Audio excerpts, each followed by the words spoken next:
the ET7 is going to make or break NIO. And what do I mean by that? Well, I'm looking at an article from Investor Place titled "Why Investors Should Avoid NIO Stock at All Costs in 2024." And they basically say that a turnaround for NIO stock is highly unlikely. They don't think it's going to invert into a bull run. And the reasons they give is, one, NIO is up against deep pockets in China. Basically, competition from BYD is pretty intense. And for the most part, I think that's true. I think they do have an argument there. Their second reason was their operating losses are a major flag, and profitability remains highly unlikely. This one, I'd like to contest this point a little bit, because that is true. They did lose about $3 billion last year, but this was mostly due to capital project spending and R&D.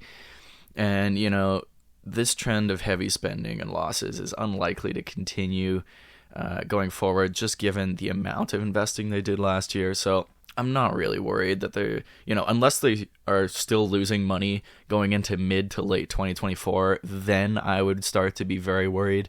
But, if their latest models, their sub-brands, then the new ET7 can come out and really impress and give us good sales numbers, then I don't think that's too big of a concern at this point. And the third reason that Investor Place says that a turnaround for NIO stocks is unlikely is their Bailey Gifford, NIO's largest institutional investors, just dumped 84% of their shares. So they say it's time you do so too. If you like buying high and selling low, then it's probably a good time to sell NIO. I'm not. I'm pretty sure how you make money is you do it the other way. You buy low and sell high. But anyways, I think that's definitely a bearish sign for sure, that their largest institutional investors dumping shares. Clearly that was not a good trade, but at this time we're also seeing lots of small to mid institutional investors starting to jump in at NIO and start to pick up shares at these low prices. So just because one institutional investor is selling and it happens to be the largest one, yes, it's a bit of a red flag, but we're also seeing lots of people start to pick up shares. So how big of a red flag that is, it depends.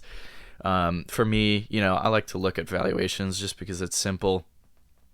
Their price of sales right now is 1.1, whereas the auto industry is about 1.6. And, no matter which way you look at it, 2024 is going to be a critical year for NIO, because we're going to see if those recent investments pay off, if that $3 billion loss is going to result in some sales figures down the line. And the reason why I titled the video, the ET7 is going to make or break NIO, is because I think it's true. They spent a lot of that money updating the ET7 model, and I think it's just going to be a good indication. The ET7 sales figures are going to be a great indication of where NIO is going to go in the medium to long term, because I'm seeing a lot of really positive news on this refreshed ET7 model. And if they can sell a lot of these in the short term, then I think we can start to see that share price start to invert, because investors right now are very skeptical about EV growth. They're starting to see that, the space, the hype's starting to die down, basically. We're starting to see valuations come down. NIO's is already lower than the average, so I think it's pretty, protected from that valuation downside risk. It still could further fall in the short term. But like I said, if they can start selling these ET7 models like hotcakes, then I think that can really turn NIO's luck around. And on the flip side, though, if we don't see those sales numbers, we could see that valuation come down a little bit further in the short term, like I said. In terms of odds of that happening, I have no idea. Really, the only way we're going to be able to tell is once they release their next sales figures in June. So I personally would wait to see then what NIO releases in terms of ET7 numbers, if, because their growth is starting to stagnate.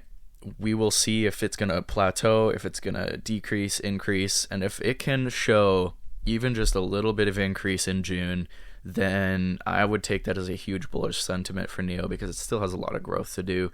It's not BYD selling $3 million worth of cars per year, 3 million cars per year, and it's not Tesla selling pretty much the same. So I think NIO is like a tenth of that, selling 300,000. Let me Google that actually. NIO cars sold, let's say 2023. Yeah, oh yeah, they're only selling 160,000 vehicles a year, whereas BYD's 3 million. Tesla cars sold 2023 is 1,000,008. So lots of room for growth for NIO if they can get it right. And like I said, the ET7 sales figures this June, I think, are going to be a great indication of whether or not NIO is going to be able to keep up the growth rate that they've seen thus far. And it's going to give us just a good look into the future, and if they can weather kind of the overarching global EV growth slowdown. So please leave your thoughts down below about the article. Again, the article was from Investor Place, titled "Why Investors Should Avoid NIO Stock at All Costs in 2024."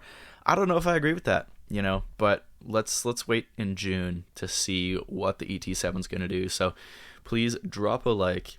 Like I said, if you have any thoughts, comment them below. Thanks for watching, and I will see you next video.